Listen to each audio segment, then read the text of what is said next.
চারিদিকে ঘুরে তুমি কি দেখছো যুবক? দেখছি আপনি তো মারাঠা দস্যু শুনলে বহুদিন ধরে বহু রাজ্য আপনি লুণ্ঠন করেছেন। হ্যাঁ করেছি। আপনি সব লুকিয়ে দিয়েছেন। সে তো কথা থোয়ার কেন কাজ কি? আরে শিবিরের মধ্যে কোনো ঐশ্বর্যের চিহ্ন দেখতে পাচ্ছি না। আর আপনার পোশাক পরিচ্ছন্ন ছেলে বলে মনে হয়।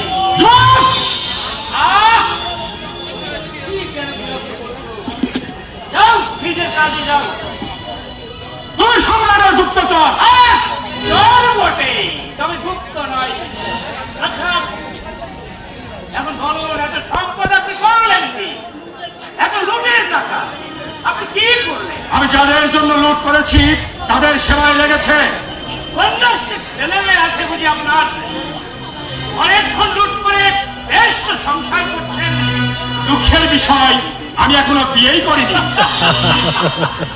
বেঁচে গেছেন, বেঁচে গেছেন। বিয়ে মেয়েদের দরকার, পুরুষের বিয়ে না করাই ভালো। তাহলে মেয়েরা বিয়ে করবে কাকে?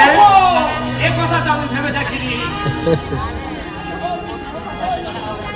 কথা রাখো, তুমি এখানে কেন এসেছো সেই কথা বলো। আপনার এই লোকটি তো বড় বেহায়া। বলছি তুমি এখান থেকে যাও, তবুও যাবে না। শুধু দাঁড়িয়ে দাঁড়িয়ে এই আমাকেই বিরক্ত করবে। আমার চেনা সবাই এমনই। বড় খারাপ। এবার তোমার পরিচয় দিয়ে আমাকে বাধিত করো যুবক। পরিচয় এখনো দিইনি বুঝি? না, আমার এই এক দোষ, কিচ্ছু মনে থাকে না। আমার পিতা অর্থাৎ সম্রাট বলেন।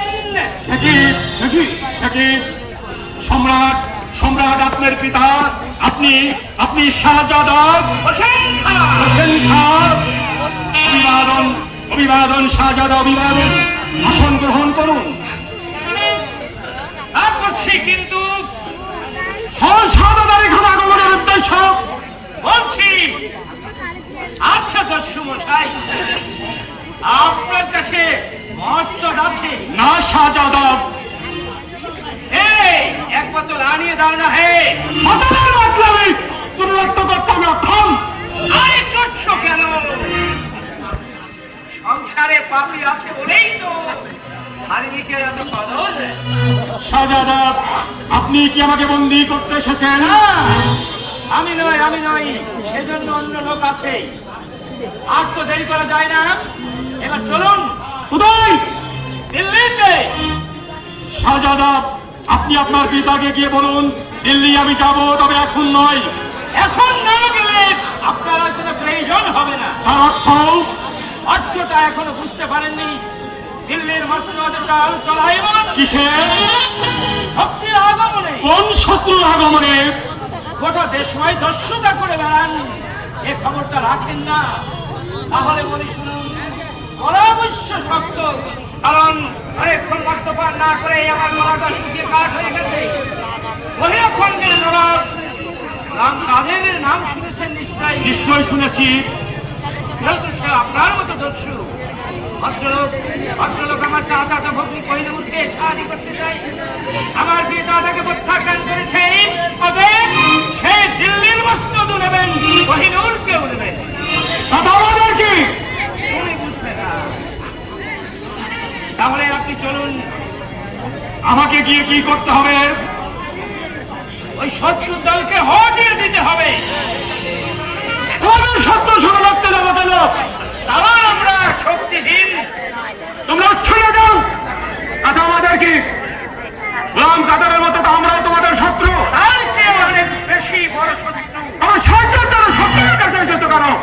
কিন্তু কেউ পৃথিবীতে নেই বলে।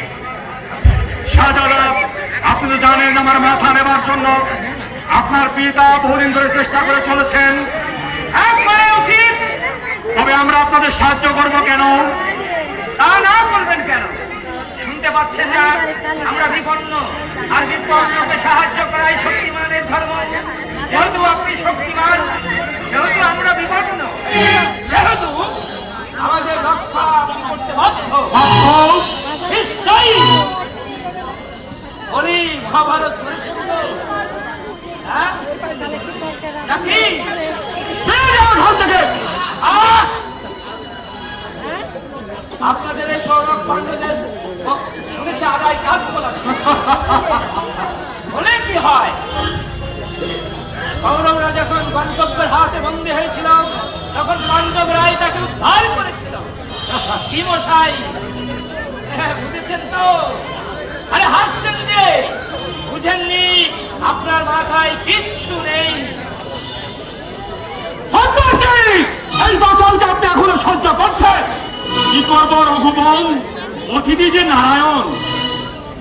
নারায়ণ কিন্তু আর অপেক্ষা করতে পারছে না। আপনি তৈরি হয়ে নিন।